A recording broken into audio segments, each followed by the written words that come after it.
নমস্কার, আমি Sudipa. Life with Sudipa শুরু চ্যানেলের আরো একটি নতুন ব্লগে আপনাদের সকলকে জানাই স্বাগত। আশা করি সকলেই ভালো আছেন, আমিও বেশ ভালো আছি। সকালে ঘুম থেকে উঠেই নিজের ঘরটা ভালো করে পরিষ্কার করে গুছিয়ে নিয়েছি, আর এখন যাচ্ছি নিচে ডাস্টবিনের নোংরাগুলো নিচে ফেলে দিয়ে আসবো। আর আসবার সময় হাতে করে জামা কাপড়গুলো একবারে তুলে নিয়ে চলে আসবো। ওপরে ছোটখাটো নোংরা জিনিস সব সময় তো নিচে ফেলতে যাওয়া সম্ভব হয় না, তাই জন্য বেসিনের পাশে একটা ছোট্ট ডাস্টবিন রেখে দিয়েছি, যেখানে সারাদিনের নোংরা জমা করি আর পরের দিন সকালবেলা সেটা পরিষ্কার করে দিই। আর এখন চিরুনিগুলোও একটু পরিষ্কার করে নিই। দেখবেন একভাবে চিরুনি ইউজ করতে করতে চিরুনির মধ্যে কেমন কালো কালো স্পট পড়ে যায়। সেটা যদি মাসে একবার করে পরিষ্কার করে নেওয়া যায় তাহলে চুলেও কোনো সমস্যা হবে না, আর চিরুনি অতটা নোংরাও হবে না। এদিকে ছোটখাটটাও অগোছালো হয়েছিল। আমার না ওই বিছানার চাদর অগোছালো হয়ে থাকলে দেখতে একদম ভালো লাগে না, তাই বিছানার চাদরটা একটু টান টান করে পেতে দিয়ে একটু ঝাঁটও দিয়ে দিলাম। আর এখন খাবার জলের ছোট বোতলগুলো ভর্তি করে নেবো।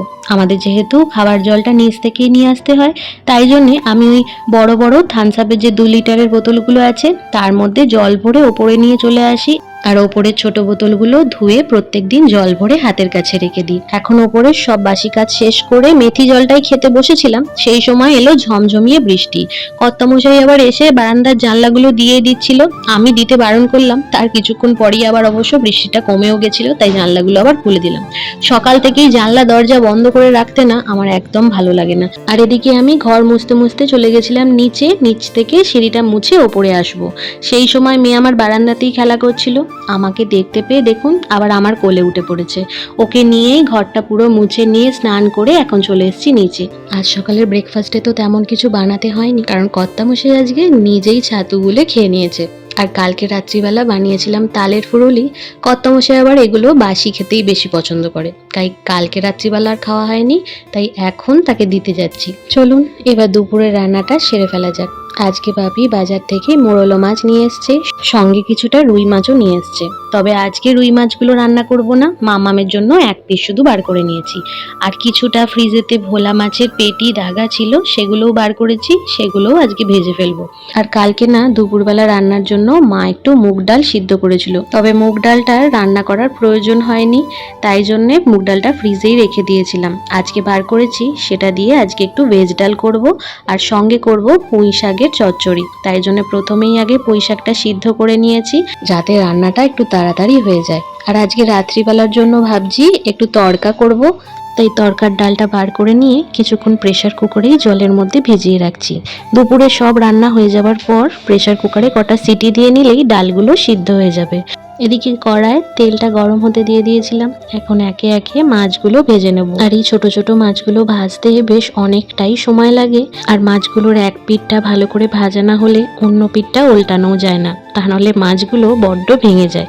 এবার মাছগুলো ভালো করে ভেজে নেওয়ার পর ওই তেলেতেই টমেটো, লঙ্কা, নুন দিয়ে একটু ঝাল করে নিয়েছি, তাতেই মাছগুলো দিয়ে কিছুক্ষণ ফুটিয়ে নেব।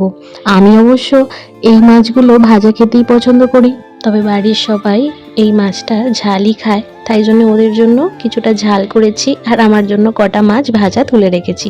এবার ভেজ ডালটার জন্য প্রথমে কড়ায় অল্প তেল দিয়ে গাজরটা একটু ভেজে নিচ্ছি। এবার টমেটো, আদা, জিরে, ধনে, অল্প নুন, মিষ্টি দিয়ে একটা মশলা বানিয়ে তার মধ্যে সিদ্ধ করে রাখা মুগ ডালটা মিশিয়ে কিছুক্ষণ ফুটিয়ে নেব, তাহলেই মুগ ডালটা রেডি হয়ে যাবে।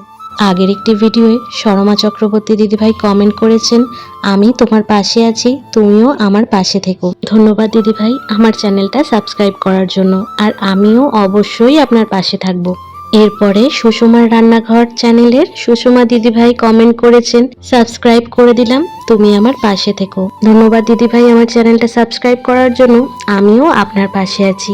আজকে রান্না করতে বেশ অনেকটাই বেলা হয়ে গেছিল, পুঁই শাকের চচ্চড়িটাও এদিকে হয়ে গেছে। ভাগ্যিস প্রথমে পুঁই শাকটা একটু সিদ্ধ করে নিয়েছিলাম, তার জন্য চটজলদি পুঁই শাকটা রান্না হয়ে গেছে। তারপরেই বাপিকে অবশ্য খেতে দিয়ে দিয়েছিলাম। আমার বাড়িতে বাপি একটু তাড়াতাড়ি ভাত খেয়ে নেয়, তাই বাপিকে খেতে দেওয়ার পর কড়াটা একটু পরিষ্কার করে নিয়ে এখন রাত্রিরের রান্নাটাও করে নেব। প্রথমেই আগে তরকার কড়াইগুলো প্রেসার কুকারে দিয়ে সিটি দিয়ে নিয়েছিলাম। যেহেতু কালকে রাত্রির থেকে তরকার কড়াইগুলো জলে ভিজিয়ে রাখিনি, তার জন্য আজকে বেশ অনেকগুলোই সিটি দিতে হয়েছে, তারপর কড়াইগুলো সিদ্ধ হয়েছে। এরপরেই তরকার জন্য ডিমটা প্রথম ভেজে নিয়েছি, তারপর ওই তেলেতেই পেঁয়াজ, আদা, রসুন, টমেটো, তরকার মশলা দিয়ে ভালো করে কষিয়ে নিয়ে সিদ্ধ করে রাখা তরকার ডাল আর ডিমের ভুজিয়াটা একসাথে মিশিয়ে কিছুক্ষণ ফুটিয়ে নিলেই তরকাটা রেডি হয়ে যাবে। তাহলে চলুন আজকের ভিডিওটা এই পর্যন্তই রাখি, দেখা হবে আবার একটা নতুন ভিডিওতে।